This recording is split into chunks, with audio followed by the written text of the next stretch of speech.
Everybody, welcome back. It's the X's and Noles boys, and we're here for another edition Noles 24/7 video series. We are going to be diving in to the video from, I believe, the 7th practice of FSU's spring session. And luckily for you, this also coincides with the debut of a new segment, because that whole, basically the entirety of that spring film was looking at the big uglies, the trenches, the O-line, the D-line. So we are going to debut a whole new segment, obviously starring our big, bald, destructive friend, Adam Brown. And we're going to call this Inside the Trenches. We are going to take an in-depth look at what's going on down where the real warfare happens. And we've got our own expert to do it. Kevin and I are going to be kind of running to kind of, we'll be two Robins to one big, bald, beautiful Batman. And I am excited because you're trying to be like, humble right now, a little bit of humility. But Adam, when the trenches are on, you're the star, and it really gets you going, doesn't it? It gets the old blood pumping. I enjoy a little trench talk. I enjoy a little watching the big boys slap their meat together. Oh, hold on, that didn't come out right. Oh, you said it with way too much abandon. You pre-planned that. It's a good time. I like watching the good double team drill in there. It's not a bad time. All right, slapping the meat, double teams, Kevin. This is a clip gift paradise, Adam. This will live in infamy forever. I am going to be all over Twitter when that drops. Oh, I can't wait. But Kevin, obviously you and I, you're an air raid guy. I'm an idiot, so I'm a man without a country. But yeah, I'm excited to get the big guy rolling on some O-line, D-line stuff. What about you? Yeah, no, that sounds interesting to me. I need to learn some more about it myself. When I was in high school, we just threw around them. They were obstacles to get in the way of the defense. Whoa. Traffic cones. Cones. I hope none of my ex-linemen are watching this. I watched some of your tape. I saw those guys picking you up off the dirt. Yeah, after they let them through. Hey, they just got to keep you in check. They heard you call them traffic cones. Yeah, there you go. Yeah, absolutely. Well, let's look at some non-traffic cones, and that's the Florida State offensive and defensive lines. Kevin, roll up that beautiful bean footage, and big man, tell me what you see right off the bat. First off, I've got to say thank you. I don't know if Zach shot this, Brett shot this, whoever shot this film. Thank you. I've been waiting for this. They got the damn quarterback videos last week, just the quarterbacks. Give me we didn't cover those. Give me the beef. What's for dinner? What do we think of this? They're just working on footwork here. Alex Haggins actually gets on the defensive guys for not providing any resistance, threatens some up downs. I love a good up down during O-line time. Is that all right? So you got Joy. Yeah, I think what stands out to me here is, Simmons and Armella. You can just see the length on Simmons, that arm length. Armella's already blending in. He's looking like a veteran. It looks like these bodies are coming along in a way that you weren't seeing these, second year guys looking a couple years ago. Yeah. Adam, what's the toughest thing for a long young tackle like Lucas Simmons to master? Just kind of being in control of their body, really. I mean, a lot of this footwork's not going to necessarily be new, but just being in control of their feet, not getting too overextended, that kind of stuff. Trying to play with good leverage, those things. All right. So here's some of the double team drills I was talking about. They're just going to work on communicating, tackle, backer. The coach is acting as a linebacker here. Obviously the down lineman there on the far side is acting as a defensive lineman. So they're just working on combo blocks on these guys, inside zone, outside zone. Do you think it's telling that Washington's working with Armella when those are both traditionally thought of? This is a tackle drill, so these are tackles. Yeah, these are the tackles working together. Gotcha. So Daughtry Richardson and Jeremiah Byers here, maybe a little hit that he's going to be playing a little bit of offensive tackle. So that's on out. That would be outside zone there. You get the guard. It would be the guard or the tackle here, because you could pretend it's a tight end. Overtaking the defensive lineman, and Byers working off onto the linebacker who's scraping outside. Right. They see the linebacker took the path outside, so that's part of the communication, deciding who scraped off, who comes off. The back should be cutting right up in there. Right. So I think that is a part of offensive line that gets undervalued, and just how much communication is necessary. Communication, eyes is a big deal in this drill. seeing your target, knowing where it's got to be at, trying to stay together, using your hands. So here we got Simmons Yeah. and Armella. Does a nice job. Yeah, Armella passes him off. A lot of it too, Adam. Obviously, it's verbal communication, like pre-snap, post-snap, but a lot of it's kind of feel, right? Like how the guy next to you, like how he'll block outside zone. Yep. Everybody's got their own kind of technique, and just kind of getting that continuity to gel a little bit. And he's going to use his body to let you know to go too. He'll give you a little push or whatever. I think that reps is the biggest thing here. Understanding, what the guy next to you, when he's going to come off. So is that Roddick snapping the ball? I believe so. Yeah, 70.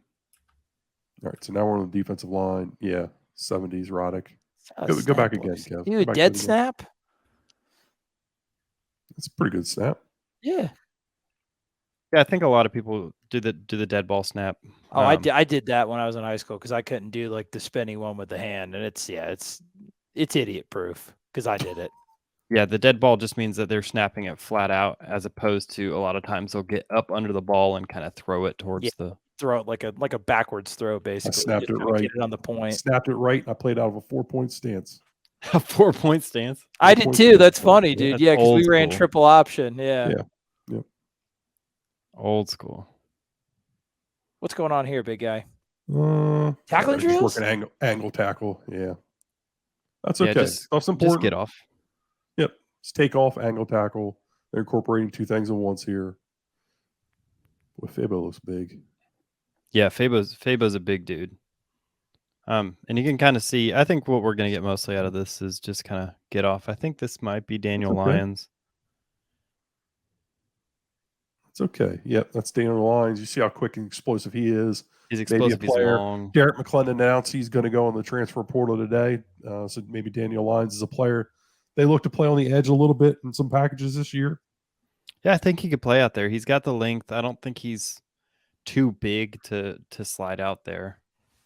Right. In terms of girth. Right. I think it would be but Lovett stands out as a specimen. It would need to be there's Josh Farmer. It would need to be specific situations. I don't think you'd want to live with him out there as an end, but no, definitely not. But I think you'll see that a lot this year, where they'll kind of Darrell Jackson. Yeah, there's Jackson. We have another video over on the other channel talking about him. So, or we will have another video. Talking about him. So, yeah, I think you're going to see them move a lot of pieces around on the defensive line. Do a lot of these three down fronts. Take advantage of this depth we have on the defensive line. Yeah, you need to, and that's where a lot of your skills at too. I mean, you've got a lot of high caliber players on that inside. Whereas maybe a defensive end, you've got one elite player, one ascending player, and a player with a high ceiling who maybe isn't quite there yet. You see Odell going over technique stuff with Darrell Jackson there. I guess in the scrimmage that was a bit of an issue. Here he's going to make him go again. So Odell's riding him hard. I think Odell sees the potential again. We're going to get into that. You can check that video out on the other channel in the coming days. And that's a kid too, Adam. 3 programs at 3 years. Yeah. And Odell doesn't coach kids hard unless he sees some potential in them, which everybody has seen. So I don't find that to be concerning at all. Who's 91? Is that Tafasi? Yeah, I believe it is. Yeah, I believe he was back in action. Everybody's favorite player. Holy history, dude.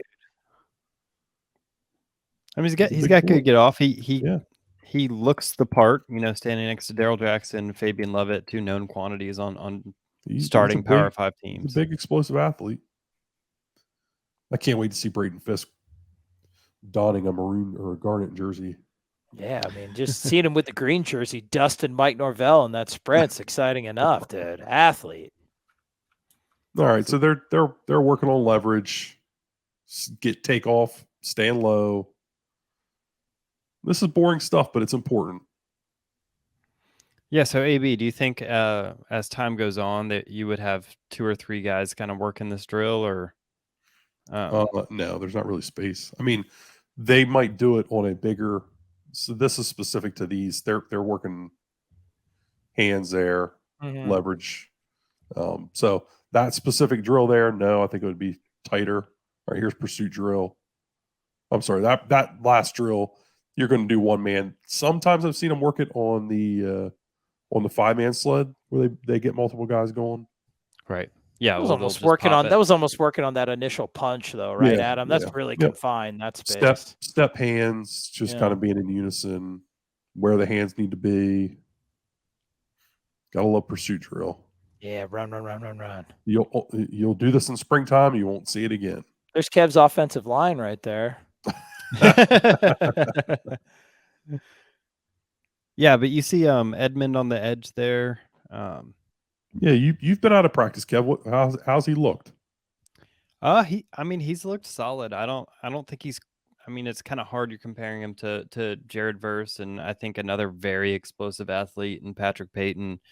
But I think he looks the part. I think he's one of those guys where I don't think he's gonna be a super high ceiling guy, but I think he's got a ceiling he hasn't reached yet, and I think he is a little springy. He has some get off that I think you might have been missing with, Derek McClendon in that third defensive end spot last year. So I think he offers a little bit more of a true pass rush potential than what you were getting, and hopefully he's there kind of with Patrick Payton as they both improve as time goes on. I think there's a lot of potential. Oh, Brendan, so whoever shot this film is going to get in trouble. Why is that? They got the hand signals.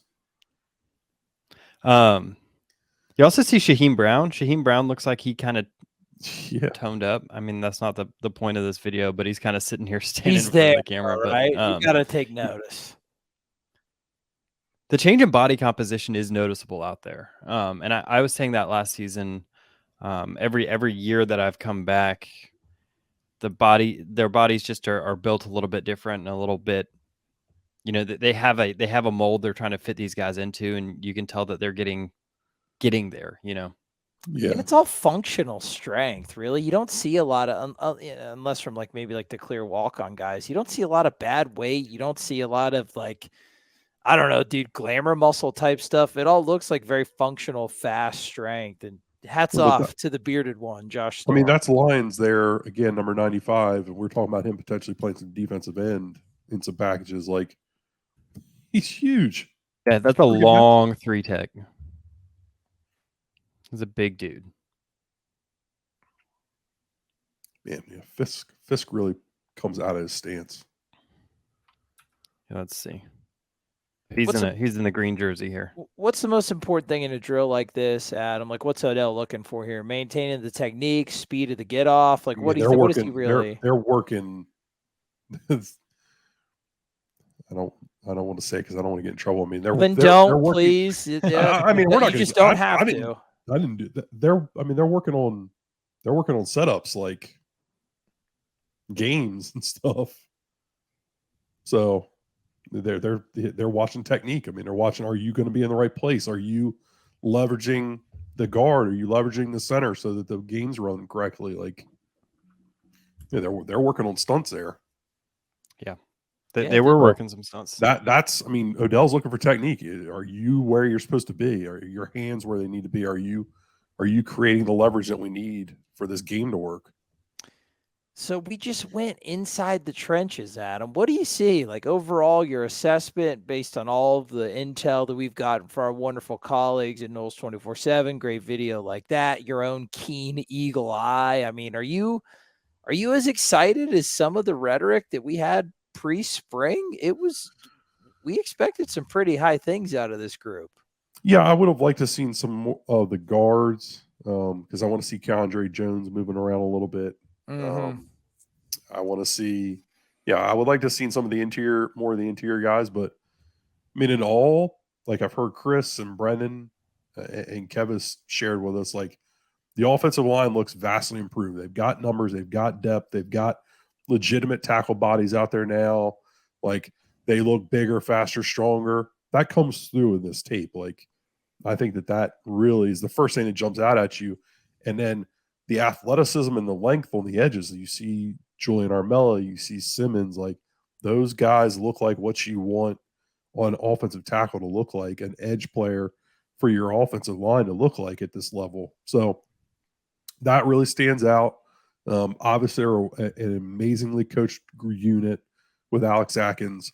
They are down to the very minutia details, working those double team drills, working those zone drills and stuff. So that's great to see. That's what this time is for. Really getting into those fine details, working a lot of crazy pairings, and just seeing what it all kind of looks like. And when you get into summertime, then you can start narrowing that down. And defensive line wise, I love seeing Odell be Odell. Like, he's not going to take any shit. If he's got a guy that he is high on, he's going to go after it. Like, it was clearly put out there that Darrell Jackson didn't have a great scrimmage, and you see every rep Darrell Jackson does, Odell goes back up to him and tells him something that he needs to fix. And the kid took the coaching well. Yeah, 75 years. Like, that's who that dude is. It's who he's always going to be. That's what you love, because he sees a high quality player there, and he's going to get the most out of him. I'd say too. I think the quality of the movement, I didn't really see too much stiffness. Everybody was looking and to me, I think the thing that came over the guys we know that have done it, that have been on the team for a couple of years, that we know they're going to, Jared Verse, Lovett, those guys are great. Like, I'm not worried about them at all. I think the overall health of both of those units, because it was very rare where wave after wave after wave, they all looked like Power 5, Florida State-ish caliber players, and we have not been able to say that about the depth in a while. So I understand why the outsized expectations of this team are being comfortably talked about by Mike Norvell and the coaching staff. They're talking about 15-game seasons and things like that, man. It's very exciting stuff. Kev, what about you? Any final takeaways before we wrap up this first episode of Inside the Trenches? Yeah, I don't think this is necessarily the most fair comparison, but when the last head coach was here, they were talking about in the fall, they weren't even going to come off their double teams. Their only goal was to just hold on to double teams as long as possible. They weren't even going to coach getting off double teams. And now we're sitting in the spring on a practice, and we have our backup offensive linemen working together on how to pick up a double team and outside zone, and true freshman tackles. Right, how to pass off double teams, and that's just that's not saying anything about the offensive line coach we had back then. It's more about the point where this program's been able to build upon itself year after year, where because now the sophomores, juniors, seniors all know what they're doing, it means that that they can help you coach the younger kids, and the younger kids can get up to speed faster. And I think both Julian Armella and Lucas Simmons would have been thrown out onto the field day one if it was 2019, like 2020, but they don't have to be. And even this year, Armella doesn't have to take a huge role because, he's got Byers, he's got, Washington in front of him are competing with him. That kind of give him that freedom to continue to improve, to continue working on his body and on his technique. Because the offensive line, if you make the wrong move, like if you instill the wrong habits because you're trying to be okay fast, it can keep you from being great. And I think that they're building this offensive line to a point where they're able to spend the time and be patient enough to be great down the road. Yep, it's about being uncomfortable, but uncomfortable in a controlled environment. Not being uncomfortable because you're thrown out against Clemson as a 19-year-old true freshman tackle, right? They're uncomfortable in practice, controlled by the coaches because of the competition. So it's a much healthier environment, and I think you could easily see that in a 14-minute video. Well, speaking of things that are in a better place, you guys are in the best place watching us, because that was the first episode, Inside the Trenches, with the big guy, Adam Brown. Kevin and I ride and co-host. This is something I think we're going to continue. The people always get pretty amped up when it's a big guy talking about offensive, defensive line. It's something we'll keep up going through the spring and the summer. Stay tuned. Subscribe to the Noles 247 YouTube channel. What you're watching this on right now. Subscribe to the X's and Noles YouTube channel. We've got fun little player comparison video coming out later this week. Be subscribed to both, notifications on. We love you guys. It's been a fun spring. Spring game is right around the corner. Can't wait. We'll be here with you. Keep chopping. Noles 247.